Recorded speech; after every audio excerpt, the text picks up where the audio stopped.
Hola a todos y sean bienvenidos a este nuevo video. Hoy hablaremos del tema de los tipos de células, en el cual el aspecto general a tomar en cuenta en este video es de analizar cada uno de los tipos de células, como ser la eucariota, la procariota, la vegetal y la animal. También miraremos similitudes y diferencias entre las células, como también aspectos fundamentales y conceptos para diferenciar cada uno de las células. Sin más preámbulos, comencemos. Primeramente hablaremos de las células procariotas. Las características principales que tiene este tipo de células son las siguientes. Primeramente, tiene simplicidad, es decir, son las células más simples y primitivas. También tenemos que no tienen núcleo definido, ya que su material genético está en una región llamada nucleoide. Por otro lado, tenemos los organelos membranosos, que es, en este caso, las células procariotas no lo poseen, ya que no tienen mitocondrias, el retículo endoplasmático y el aparato del Golgi. Por otro lado, el tamaño es una cuestión a tomar en cuenta, ya que generalmente son más pequeñas que las células eucariotas. Ejemplo de células procariotas tenemos las bacterias y las arqueas. Un proceso a tomar en cuenta es que la reproducción de las células procariotas es por fisión binaria, es decir, proceso asexual donde una célula se divide en dos. Continuando, hablaremos ahora de las células eucariotas. Las características principales de estas células son las siguientes. Primeramente, tiene complejidad. Son más complejas que las procariotas. Por otro lado, tiene un núcleo definido. Su material genético está rodeado por una membrana nuclear. Por otro lado, poseen organelos membranosos, es decir, contienen mitocondrias, contiene también el retículo endoplasmático y el aparato del Golgi, entre muchos otros. El tamaño de estas células suelen ser grandes, más grandes que el de las células procariotas. Ejemplo de estas células son protozoos, los hongos, las plantas y animales. Un proceso a tomar en cuenta es que las células eucariotas se dividen por mistosis, es decir, a través de células somáticas, o meiosis, a través de células sexuales. Continuando, ahora hablaremos de las células vegetales que están consideradas dentro de las células eucariotas. Las características principales que tienen son las siguientes. Primeramente, tienen una pared celular rígida, hecha de celulosa, que les da forma y rigidez. También tiene cloroplastos, contienen clorofila, realizan la fotosíntesis a través de ella. Por otro lado, tienen un bácula grande, es decir, es el lugar donde almacenan agua y nutrientes las plantas. Y un aspecto a tomar en cuenta es que no tienen cetrosomas ni lisosomas, a diferencia de las células animales. Ejemplo del proceso que es fundamental saber esto de las células vegetales, que la fotosíntesis ocurre en los cloroplastos, donde la planta convierte la luz solar en energía química, es decir, sin importar las plantas que sea, siempre realiza este proceso de fotosíntesis, ya que a través de este proceso produce su propio oxígeno como subproducto. Ahora hablaremos de las células animales, consideradas también células eucariotas.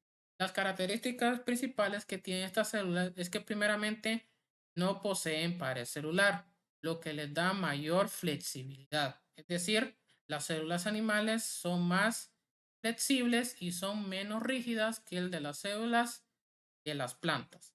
Por otro lado, tienen un cetrosomas y lisosomas. Participan en la organización del citoesqueleto y la digestión intracelular.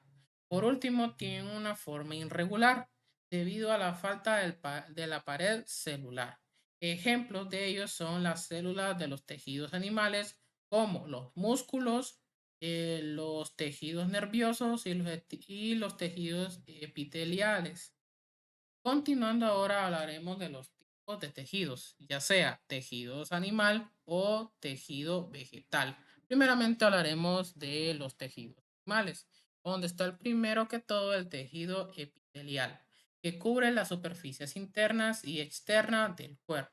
Ejemplo de ello es el primero que tenemos, el epitelio plano simple. Este transporta de sustancias. Básicamente aquí es como en los alvéolos pulmonares.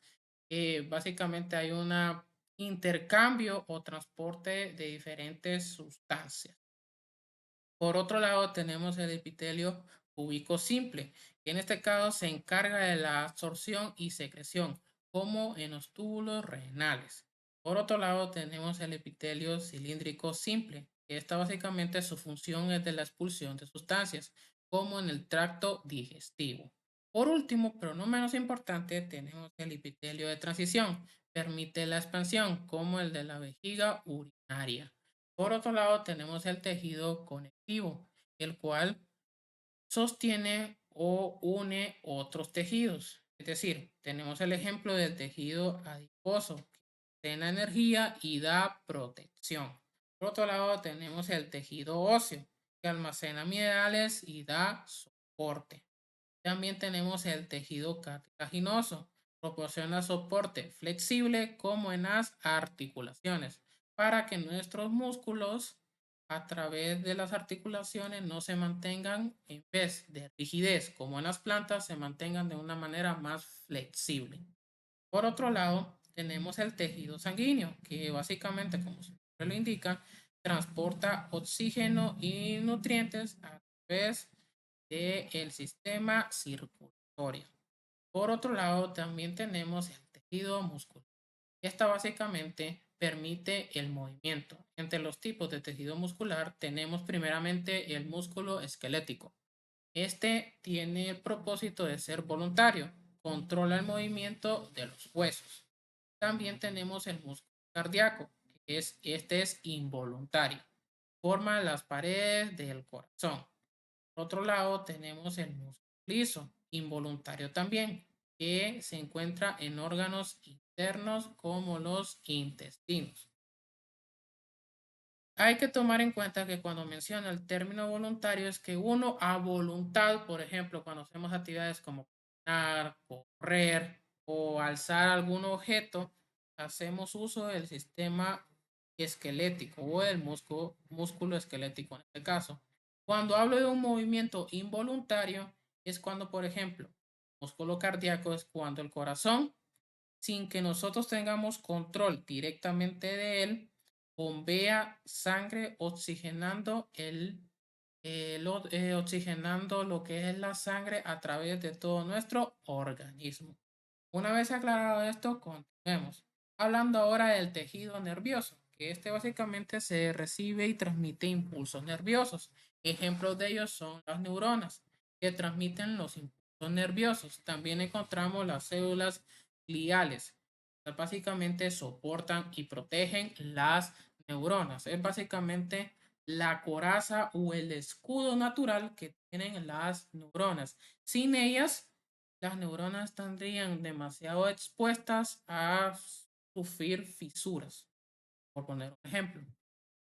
Pasando ahora a los tejidos vegetales. Estos tienen primeramente al tejido meristemático, que permite el crecimiento de las plantas. Ejemplo de ello tenemos primeramente el meristemo apical, que es el crecimiento en longitud, es decir, la altura. Por otro lado tenemos el meristemo lateral, que este es el crecimiento en grosor, como el cambium. Esto quiere decir que en vez de alargarse en altura, se alarga a lo ancho. La planta, por eso se mira ese tipo de grosor en algunos tipos de vegetales.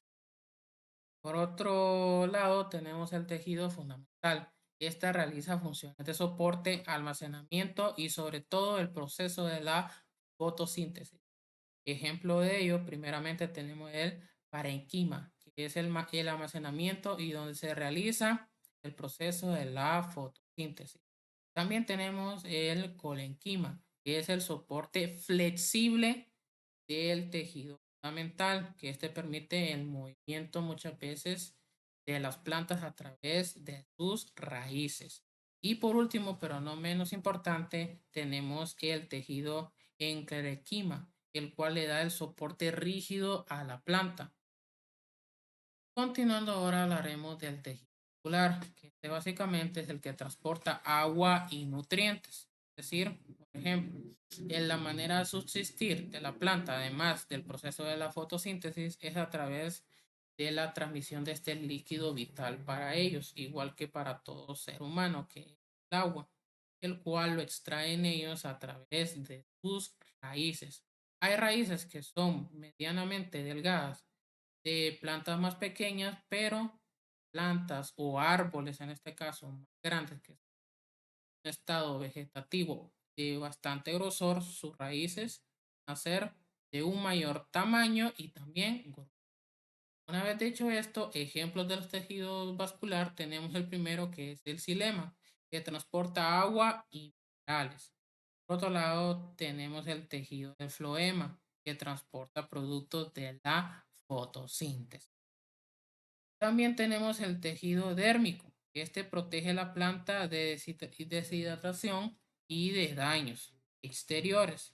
El primero de ellos es la capa de epidermis, que es la capa protectora externa. Es la primera línea de defensa de, en este caso, de los vegetales. También tenemos la capa que es estomas, que es el intercambio de gases, es decir, a la hora que se produce el oxígeno a través del proceso de la fotosíntesis. Y por último tenemos el tricomas, que es la protección contra herbívoros. Hay ciertas vegetación de plantas que tiran un cierto líquido de manera defensiva, por llamarlo de alguna manera, para defenderse de ciertos herbívoros, que son aquellos que consumen material vegetal. Como conclusión general de lo que hemos visto a través de este video es que hemos mirado diferentes tipos de células, como son las procariotas, las eucariotas, animales y vegetales. Tienen estructura y funciones específicas, como analizado en cada uno de ellos, que les permite desempeñar roles fundamentales y esenciales en los organismos. Las células procariotas son simples y se encuentran en organismos unicelulares, mientras que las eucariotas son más complejas y forman los organismos multicelulares.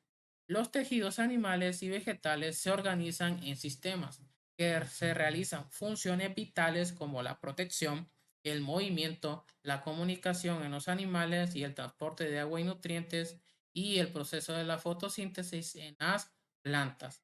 Este conocimiento te permitirá entender la base de la biología celular y cómo la estructura celular de estos se adapta a las necesidades del organismo, que están en constante evolución o adaptación, dependiendo del contexto. Ahora es tu turno de aplicar este aprendizaje. Esto ha sido todo por este video. Si les ha gustado este tipo de contenido y este tema, me ayuda mucho dejando su like, suscribiéndose al canal y activando la campanita de notificaciones para que estén al tanto de los nuevos videos que subiré al canal. Además, me ayuda mucho compartiendo este video a personas interesadas en su preparación.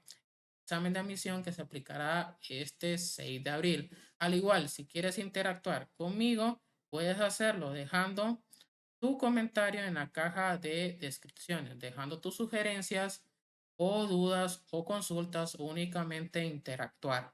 Los estaré leyendo. Sin más, saludos.